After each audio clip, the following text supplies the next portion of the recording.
Forget gurus. Forget anyone claiming to be an online business expert without going through the challenges of entrepreneurship themselves. The Real Money, Real Business podcast is here to prove the best insights in online business comes from your fellow online business builders. We dig into stories of entrepreneurs selling their business on the Empire Flippers marketplace so that you can learn how they made their business profitable, how they overcame obstacles, and what lessons they learned in their online journey. If you want to take your business and your knowledge to the next level, you've come to the right podcast. Let's get started.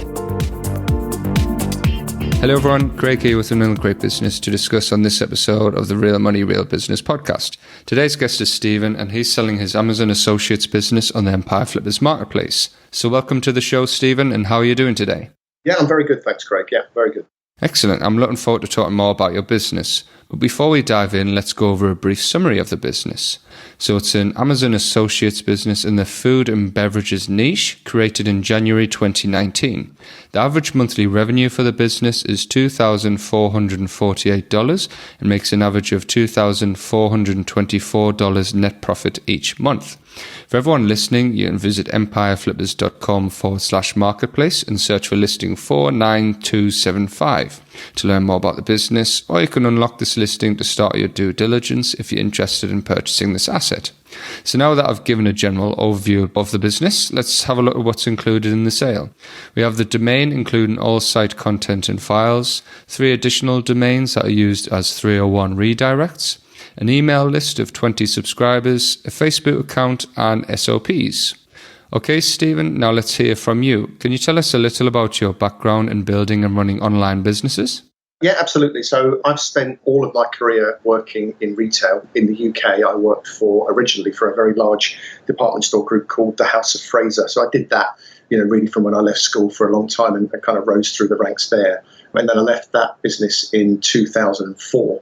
And that was the time when I first went into my own online venture, if you like. I started a printer consumables business called Incantona UK, which I basically built from scratch with my partner. There was a retail outlet, but we quickly realized that online was the way to go. So we created a website and we built that up into a significant business.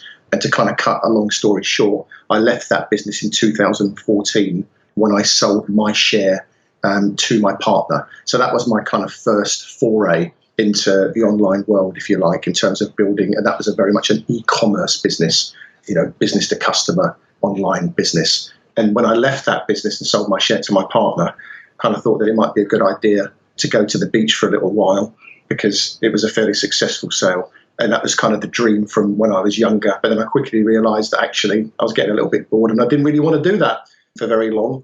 So then I decided to go back into the corporate world and I went to work as a buyer for Tesco in 2015.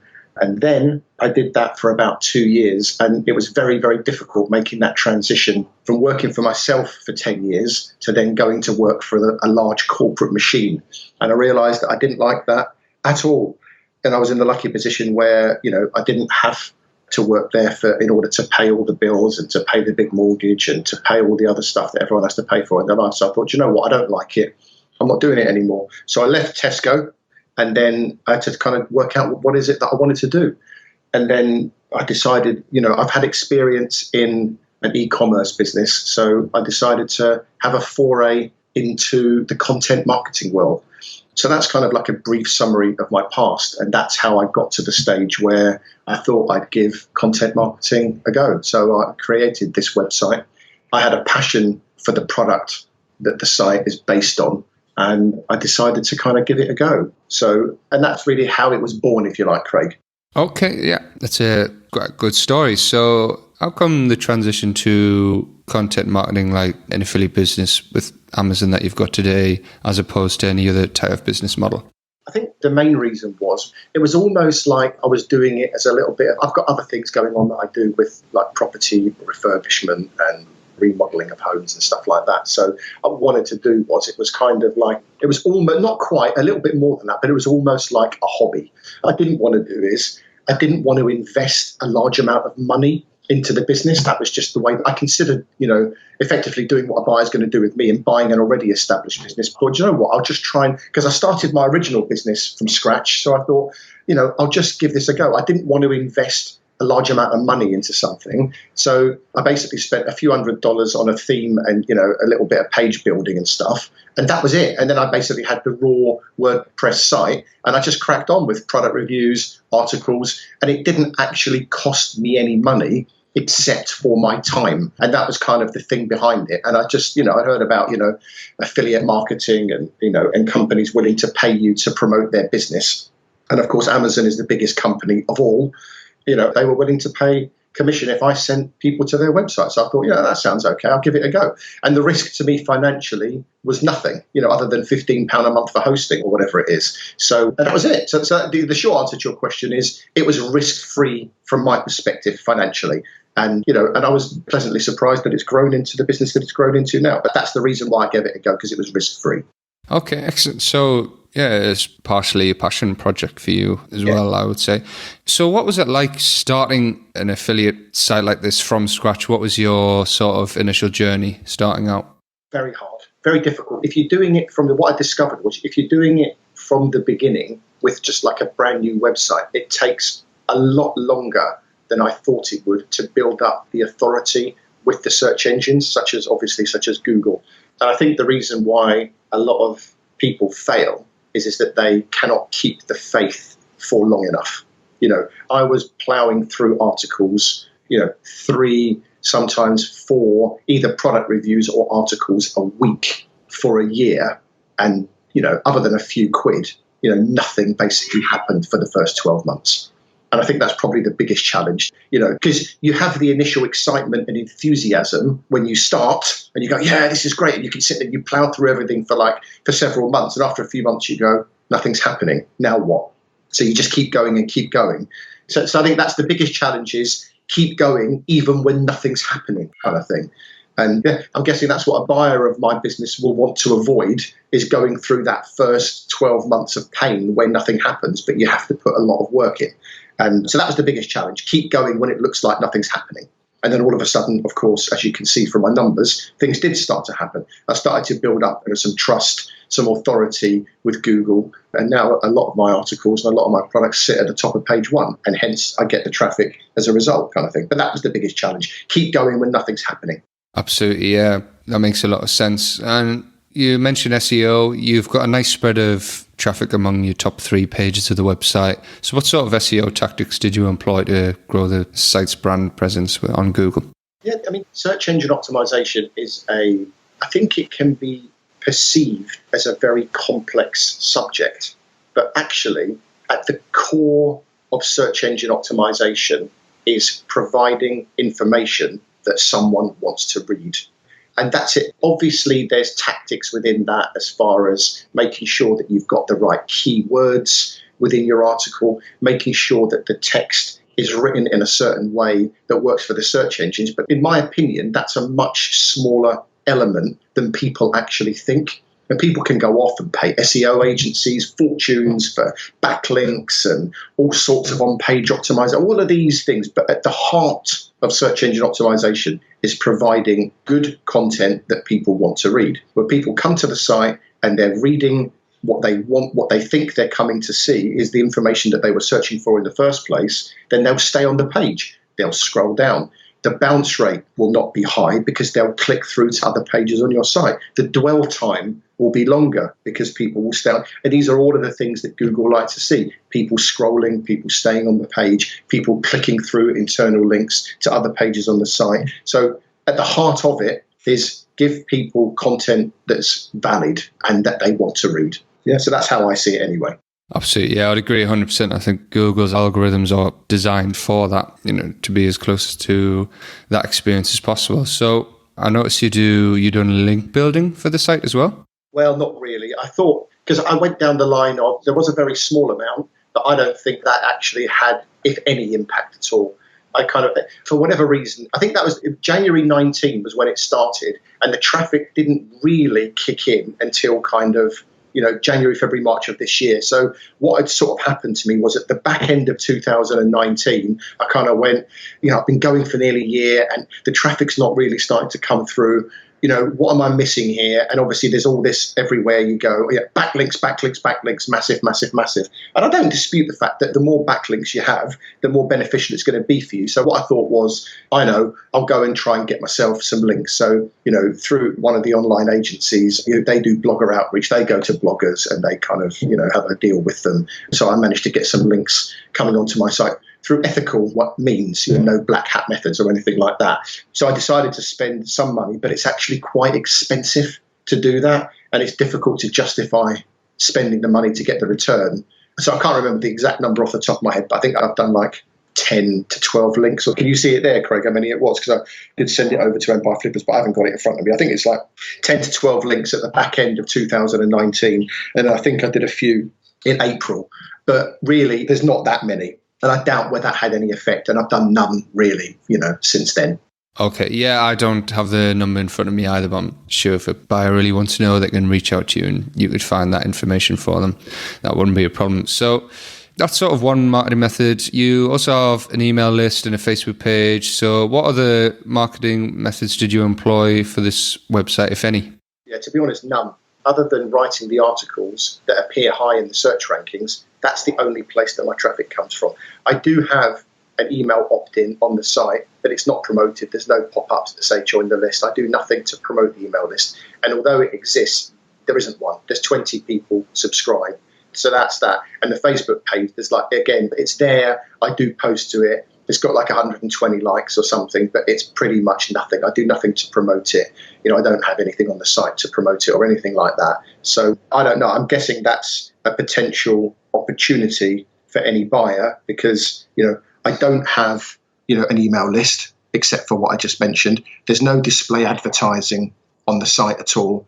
I'm no good at social media. Yeah. So, I've got a Facebook page, but other than that, I don't have anything else. And the Facebook page does nothing anyway. What I am good is writing good content that Google likes. So that's what I focused on. Yeah. So in terms of marketing the site, for want of a better word, I market my site to Google through good content. And that's it. Yeah. I don't employ any other methods, no pay-per-click, nothing like that.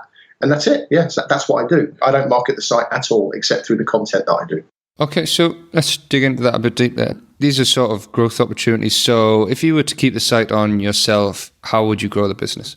To be honest with you, I've actually got lots of other things going on in my life at the moment. I've actually been recently offered a consultancy role within a business within the UK, which is going to start to take up 2 to 3 days of my time. I've also got, as well as the business that I'm selling here, I have another online affiliate business that I have to run on a daily basis. As I mentioned briefly in the introduction, I've got a property that I'm refurbishing at the moment as well. So to be honest, the reason that I'm selling this website is because I just don't have the time anymore within everything that I've got to do. So I probably wouldn't have the time other than maybe do, an article a month to keep it ticking over kind of thing. Well, I don't. That's the reason that it's up for sale. Not because I don't think it's going to generate any revenue going forward. It's just that I don't have the time to do it.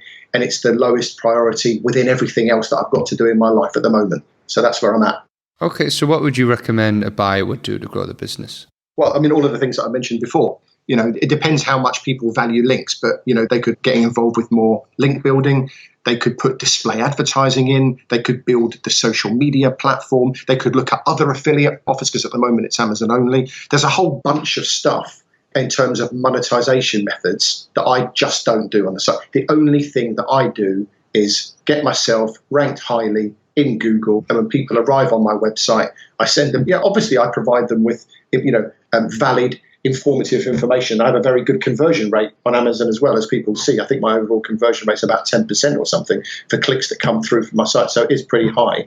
But the answer to your question is the opportunity is because I don't do anything. So whatever, people that are buying the site, they'll know what all the other monetization methods are. And I've mentioned some of them there as well, social media, display advertising, links, email lists, other affiliate offers, all of those things. But I don't do any of them. Yeah. So I'm guessing that's a big opportunity for anyone that's interested. Absolutely. Yeah, I agree with that 100%. And I've taken a look at the website. It's very well designed. It has smooth navigation. It has fast loading speeds. Did you get any help with designing that website, or are you just wizard with designing websites? No, I'm rubbish. So what I did was just to get the format set. I came up with how I wanted it to look. I knew exactly what I wanted. But I got just some guy in Croatia, a couple of $100 at the beginning I paid him. And he basically laid out the pages in the format that they are now. I wanted it to basically look more like, not like a typical blog, if you like, but more like, you've had a look through it, you can see it's more like an e-commerce site in terms of the way that it's laid out, in terms of trying to find the products that you're looking for, and all the articles are there to back all of that up kind of thing. But I wanted it to look a bit different. And then as opposed to, clicking on a button to add it to your basket, you click on a button to send you to Amazon, right? So that's what I wanted it to look like. And then I just got somebody to set up, it's just a WordPress bakery page builder. And for, like I said, for a couple of $100, he created the look for me. And then obviously I then, cracked on and created all the products and all of the articles, which is obviously the hard part. So that's how it was. Absolutely. It seems like it's certainly worked for you. So can you describe the amount of type of work you do on this site for maintenance? Nothing really. Now that it's where it's at now, in terms of, once the initial design work was done, the maintenance element is, because what it does, I've tried to make it as simple as possible to create, because otherwise it can be quite laborious, have to, get all the images and upload all the images. So all of the images that are on the site are fed directly from the Amazon HTML code. As Amazon change their images, the images just update themselves. So that never has to be done. All of the products that are on there, obviously they don't stay forever, but the products that are on there are very much evergreen products. They're not fashion items that will, you have spring, summer, autumn, winter, and they'll be gone in a few months and you have to start all over again. The products that are on the site, I deliberately chose this niche because it's an evergreen niche. What I mean by evergreen is the products that are on there, have been there for several years in terms of best-selling products, and they will be there for another several years. These are not products that just turn over quickly and then you have to scrap the review and start another one and do another one. Do you know what I mean? Yeah. So that means that the maintenance is good. So now that the business is up for sale, I just flick through to make sure that, none of the images have disappeared from any of the products, because Amazon or whoever the seller is on Amazon has decided to delete the product, in which case I just need to, switch another image in. But all I do is I literally spend 5 minutes a day making sure that the images are all still there. And other than that, if you don't want to create more articles, the maintenance is 5 to 10 minutes a day. That's it. Just to make sure that everything's still looking right and to correct any images that may go awry. That's about it, basically. And that's what I'm doing at the moment. About 10, 15 minutes a day, I'd say. Okay, sort of touched upon this, but what skills or requirements do you think there are for someone not familiar with this niche or business model? I think it's probably unlikely that someone's going to buy it who's got no clue about affiliate marketing, because you need to have a general understanding of how the affiliate marketing business works.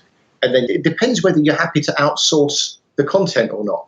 If you understand affiliate marketing, which is not difficult to understand, people come to your website, you send them through to a third party, and that third party pays you a commission for sending them business. The principle is very simple, and the website's set up to do that, for the next sort of 2 or 3 years at least, with very little maintenance, if that's what you want to do. So it depends how hands-on you want to be. You could outsource the articles going forward, in which case you just have to pay someone to do the articles and then you could publish them. So it just depends whether you want to get your hands into the business or whether you want to take a back seat. And people do both, don't they? So it just depends what you want to do. Absolutely, yeah. That's some good insight. So what do you think are the biggest risks with this site that a buyer should be aware of? Well, there's only two really, and they're big ones. Yeah, it just depends. If there was no risk, the business would be worth millions, not the amount of money that I'm selling it for. So the bottom line is that there's two main risks. One of them is Amazon, and the other one is Google. So Google could, at the moment, I've built up a lot of trust and authority with Google, and a lot of my articles and a lot of the keywords within those articles rank in the top 5. I've got a number of snippets. I've got many articles that sit position 1 or 2, and that's great. So I see no reason why that will change. But as everyone knows, Google changes their algorithms. And, in the past, this will show my age, but I remember in my previous online business when the Google Penguin came out. I can't remember the exact year now. It was 2011 or something. But that was massive because everyone had a way of doing SEO, which at the time was keyword stuffing. You just pump loads of keywords into your articles and Google would then rank you highly. They then changed all of that overnight with Google Penguin, and there was a massive upset. So when Google changed their algorithms, positioning changes. So that is a risk. But as long as you employ an ethical policy and you don't try and fiddle the system, there is no reason why or anyone should be affected by Google algorithm changes. Generally, in my opinion, the people that get affected by them are the people that try and apply black hat techniques, dodgy links or keywords, all sorts of weird stuff that you shouldn't do. So if you steer away from all of that and keep it simple, as it's supposed to be within Google's guidelines, you probably won't be affected by the algorithms. But that is a risk. Yeah, so you could be affected by Google algorithm change, and you're beholden to them, kind of thing. And also Amazon as well. It's an Amazon affiliate site. Amazon decide on what their commission rates are. The commission rates in the US halved in April. Who knows what's going to happen going forward? So those are the two risks, really. Yeah, Amazon, you are linked to their commission structure, and you sign their terms of agreement for the affiliate program, and what they want with that affiliate program. So those are the two things, really. Google algorithm changes and Amazon. They're the two risks. Okay. We've talked about these points, but just to sort of wrap it all up into how you like to word it, putting yourself in the shoes of a buyer, why do you think this is a business worth buying? Well, the idea behind this kind of purchase is that the return on the investment, taking the risks into account, the rewards should outweigh the risks, because the business is listed for $99,000 and you're immediately getting $2,500 a month in commission as a return on that investment. So, you don't have to be a magical genius to work out. You don't need many months of that to happen before you're getting a large return on your investment, and you still have an asset as well. That's it really in a nutshell. Okay, yeah, that makes sense. So regarding the sale of a business, would you commit to a non-compete? Yeah, I've got no intention. I've written 356,000 published words on the subject. And, my brain's mashed now from writing that amount of words on that subject. So I've now moved on to another affiliate site on another subject. So, yeah, I've got no intention of pursuing that subject again for now anyway. Yeah, for sure. Yeah, I think you've covered a lot with that amount of words, certainly. So how much support are you willing to offer buyers? You're going for the standard 30 days of email and Skype support? Yeah, I don't mind. I'm not going anywhere. But obviously there's a limit to the amount of time that I can give. But certainly, in the first month, I'm more than happy to answer emails or Skype messages or whatever. No problem at all. Yeah. Okay, great. Is there anything else you'd like to share that I might have missed? No, I think that probably covers everything. Brilliant. Well, thank you very much for your time, Stephen. It's been great talking to you. Okay, thanks very much. Cheers, Craig. All right, everyone. Thanks for listening. To learn more and see if this listing has already been sold, head over to empireflippers.com/marketplace and search for listing 49275. If you're watching this on YouTube, click the link in the description to go straight to the listing. Once you've unlocked this listing, you'll be given everything you need to know about this business. So until next time, enjoy your digital journey.